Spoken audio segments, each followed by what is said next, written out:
Hey guys, what's up? So in this part of the video series, I thought we would go ahead and we would get Zechs painted. Since most of the time, a lot of these older models would come with larger scale pilot figures than what we usually get now. In this case, you know, this I believe is like 1/18th scale. This is what he looks like, from what I can tell. He's not like a 1/20th. A 1/20th scale pilot is, well, about like this. So, significantly larger. So, I'm not following this because the color guides that came with these are not the greatest in the world. So, went ahead and I primed him in the same primer color that we use regularly for these types of builds and these types of mobile suits. Cleaned up all the loose plastic and sprues.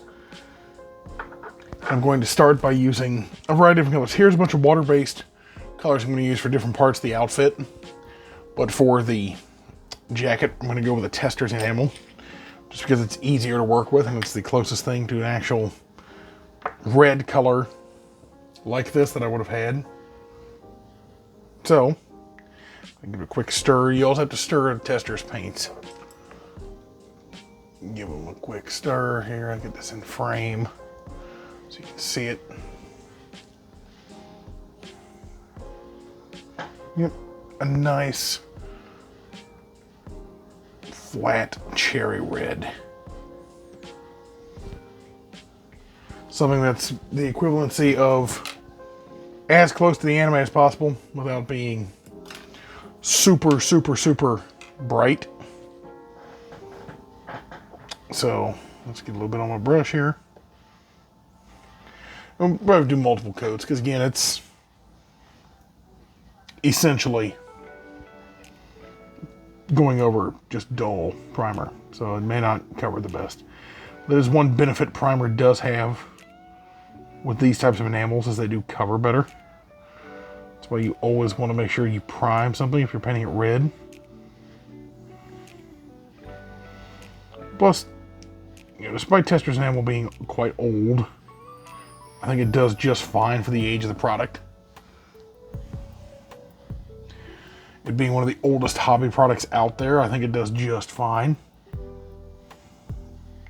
I think it gets too much hate. It's probably the main hobby product that I use most of the time. For stuff like this, at least.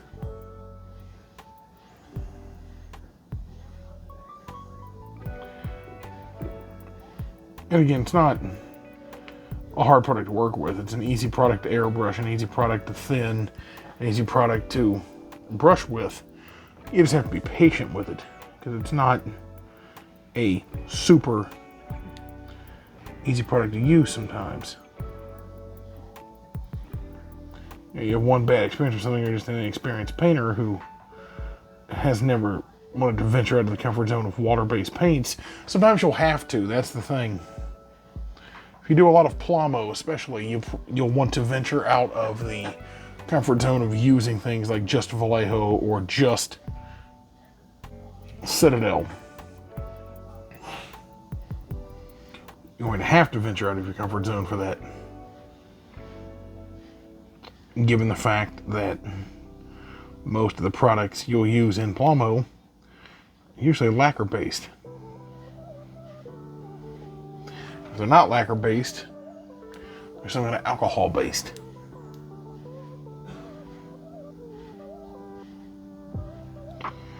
I think in this video would be a little more chill. We would just sit here and paint up Zechs a bit. We may not finish painting Zechs, but it's everything we're using just dry relatively quick. I don't see why we couldn't. This being the only product that's not water-based here.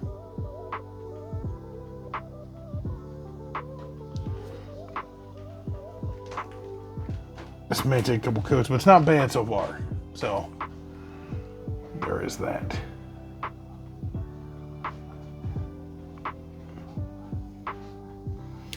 And these are about as small as I usually like to go. I can paint the little small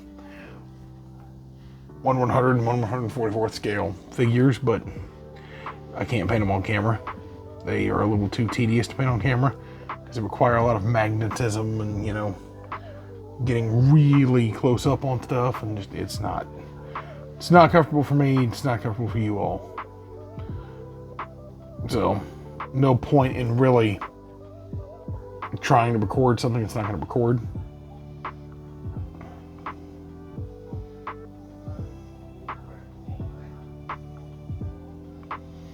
So an example of this is that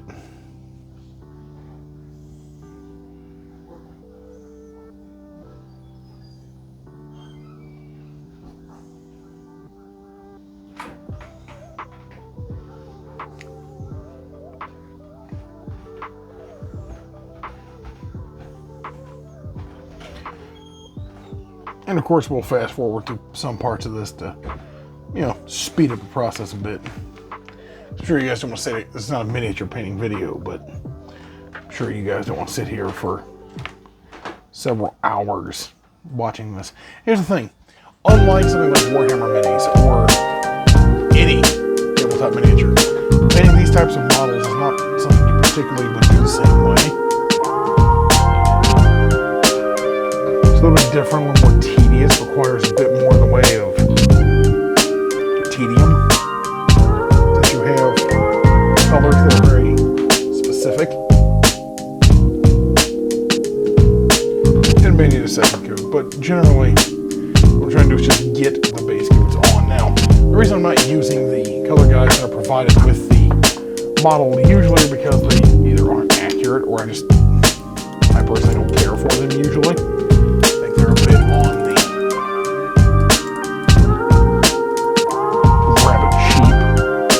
side because they're all done using Mr. Hobby, which Mr. Hobby's good paint. It's not the real issue. It's the fact of what they do is they don't use proper color ratios or anything. They make it really hard to work with. So usually I don't use them. I'm going to be painting the majority of the details on the uniform with water-based paints because it's a little bit easier to work with. And the fact that they're a little bit easier to deal with.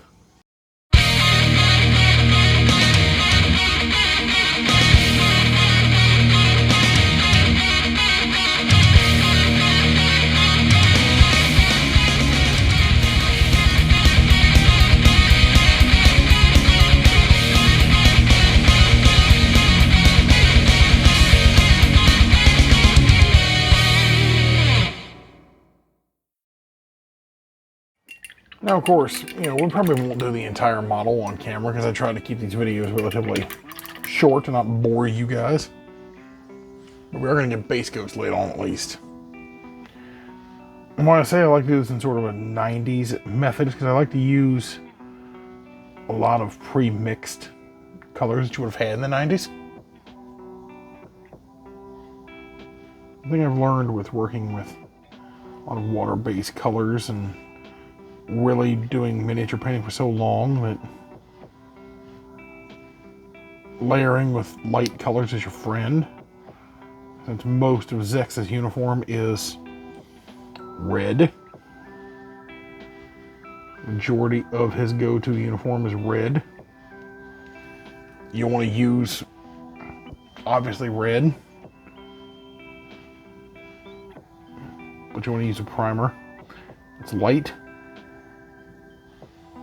Keep in mind that the dark primers change the look of bright colors like red.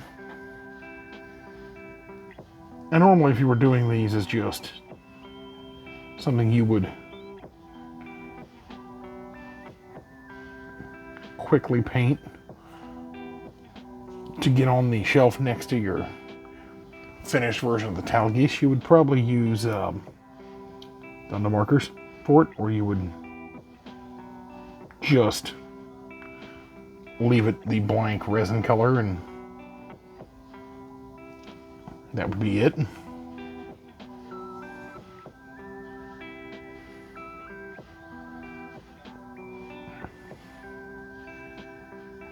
This reminds me of this color scheme that I'm going with reminds me of a certain anime horse.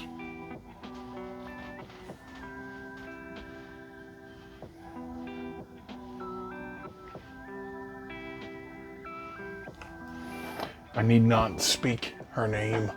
Her name is one you should probably already know if you've been around on the internet long enough. These past few, well, months really. The thing is, doing this type of thing, you want to really make sure that you have a color scheme planned out in your head before you just jump in. Now, I'm not going to say Gold Ship was a color scheme idea, but kind of. Fits the aesthetics. You're working in layers. Make sure your paint's thinned. I got mine thinned with a little bit of water. Did do some prep work off screen, so again, a wet palette would alleviate a lot of that, but my current hobby shop is out of the wet palette sponges I use. So one of the main reasons I like using Vallejo. It's a good water base that covers really well even when thinned. Now I will admit, this variation of the char colors I've always really liked. I think it's a good clean look for the military-esque uniforms that every char clone has.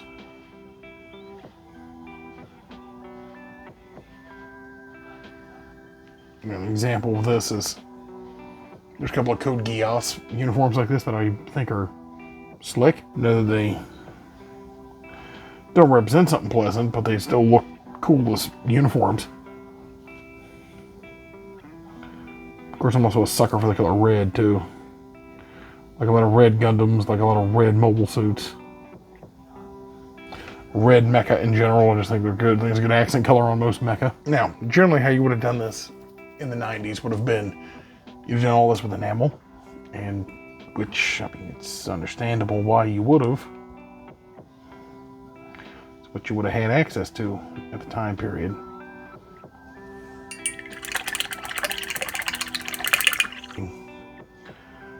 You're not usually trying to go for super realism, you're trying to go for more a 2D to 3D aesthetic, so while I do like using metallics on these types of things to add more realism and depth, I don't worry too much about realism. Hopefully he's in frame enough.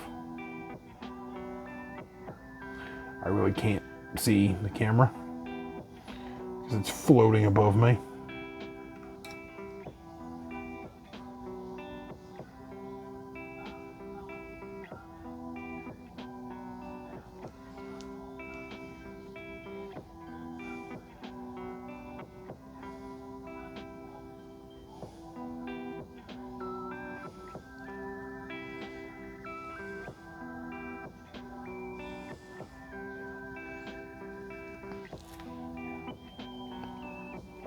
He's honestly one of the probably easier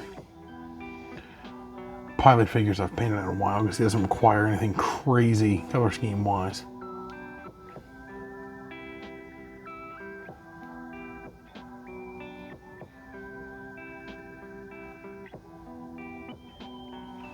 Some of the harder ones I did recently was a lot of the seed pilot figures in the same scale are very hard to paint because seed uses very specific colors for every character, very specific colorways for every character.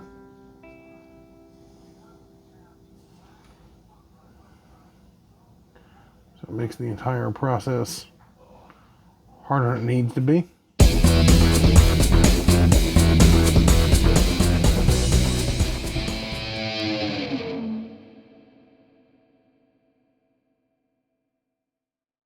You want to go and clean up some of this as you go. So once I get this laid out, I'm going to go in and clean up parts of the look.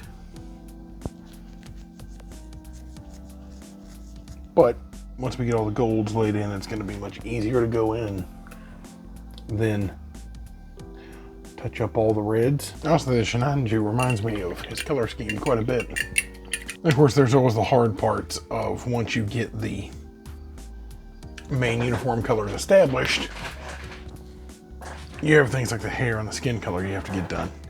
For the hair, I'm using this, which is to me, a yellow-green. I'll explain why here as I'm using it. It doesn't really dry a green. It dries more a sort of blonde tone.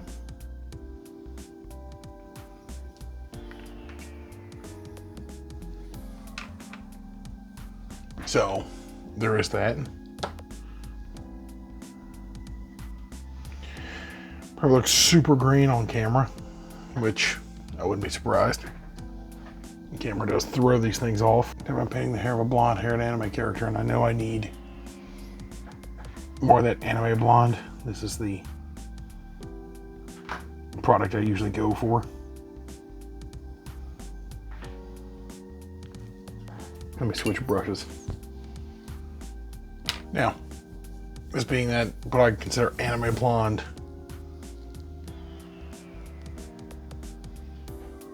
pretty much means that it's got that sort of old school anime aesthetic to it color-wise. It's not as green as it looks on camera either. Like, it's not even a green technically, it's more of a dirty blonde color. So, it's definitely not green. One of the main reasons I don't like using Mr. Hobby for this type of product is simple. I don't think it's necessary. I think it's kind of overkill for something like this. Now, I'm going to use a lacquer-based product for the skin, Otakon anime skin tone. It is a really good anime skin tone color. It's super nice. It goes on nice. It covers nice. It is made more to be airbrushed than it is brushed, but you can still brush it on it. It'll do just fine. I've used it a few times. Brush only, it's done fine.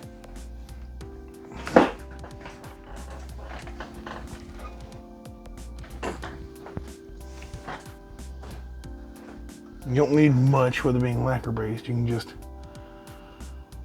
get a small brushful. This is one of their crossovers with Kotobukiya, I think. Is what the Otakon flesh tones were designed for. I think it was Kotobukiya. It's nice being able to have just a good anime flesh tone that you can just use as a flesh tone. Worry about laying this on too thick, don't worry about it. So it levels out super nice. To the point where you probably won't notice anything imperfection wise. And being a thinner product, it does also spread really well as one nice thing. In all honesty, if you want to stop there, you could. But I'm not going to. I'm going to do a little bit more with this. I'm going to have another layer on the pants mostly. Do some dry brushing. Now, I'm probably going to do nothing else with the flesh tone because it looks fine. So what I am going to do though, is I am going to put another coat on the pants. I need to thin that a little more. What I'm supposed to do is cleaning up everything at this late of a stage here.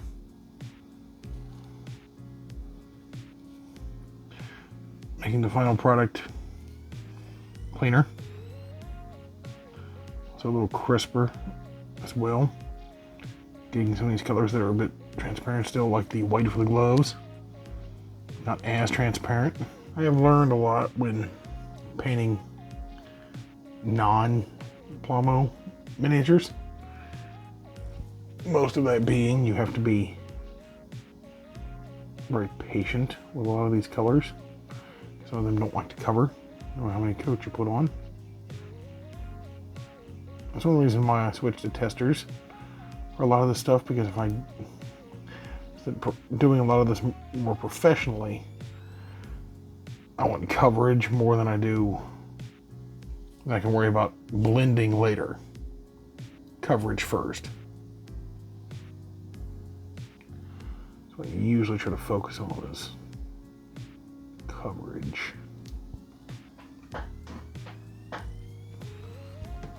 It's a good look. Again, you could probably stop here. I'm going to, obviously, because there's still a lot I want to do here, but this video is mostly dedicated to painting Zechs anyway, since, you know, being Gundam Wing's 30th anniversary, the only character I really vibe with anymore as an adult is Zechs. So it's nice to be able to paint a small version of Zechs Marquis that's a really cool version of him. Because I think he's a pretty adequate char clone. What do you guys think, though? Tell me in the comments. Who's your favorite char clone from across the Gundam universe?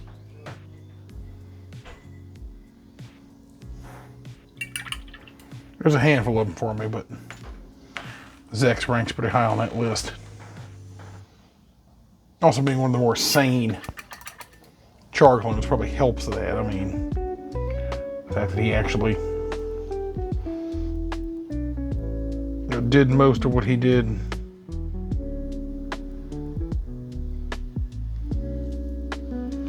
Not being a raging lunatic did kind of help his character quite a bit. Let it dry a bit, and I'm going to go in here and fix some of these little spots there. But in the meantime, I'm going to do the eyes of Zechs's helmet. He might go off camera for a bit because I want to make sure I'm accurate. And that is one nice thing when you paint the pilot figures for your Gundam models.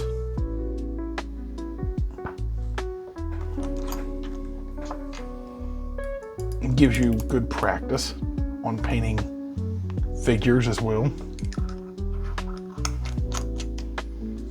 Now, of course, I'm going to put a wash over all of this later with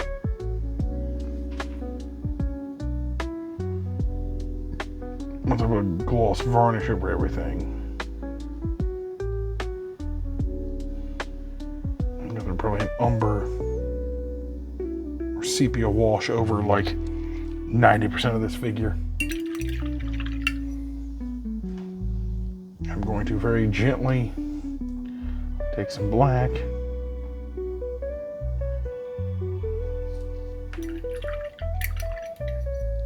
paint the between the leg area. Way up here is the back of the jacket, and also makes legs look smaller. And for the final touch, I'm going to simply get a little bit more of the brown, a leather brown. I'm going to use what's here, but it's a little too dried out for me, so I don't feel like reconstituting it to do this. I am a better painter than this. I, again, just didn't prep ahead and didn't get a sponge for the wet palette, so I'm making do with what I have. Not bad for the time being. And of course, you know, once you put wash over this and clean up a few other problem areas, I'm sure he'll look much nicer. But this is essentially about the extent you want to go for most of your pilot figures. Now, while I'm here, I want to update you guys on the actual Tall Geese itself. So, the idea of what I'm going for, it being mostly a metallic paint job, is turning out really nice. The pearlescent did well over the Comstar white. Of course, there's a few coats I need to add to everything else to make it really pop, but it's turning out super nice. The head of the mobile suit looks great. The actual pearl white of the armor turned out nice. I don't know how well it's going to show up on camera being pearl, obviously, but hopefully you guys will be back tomorrow for me doing the next stage, which is assembling everything, doing the final steps on Zechs as a pilot figure, assembling the mobile suit, and possibly finishing the build. Thanks. Later.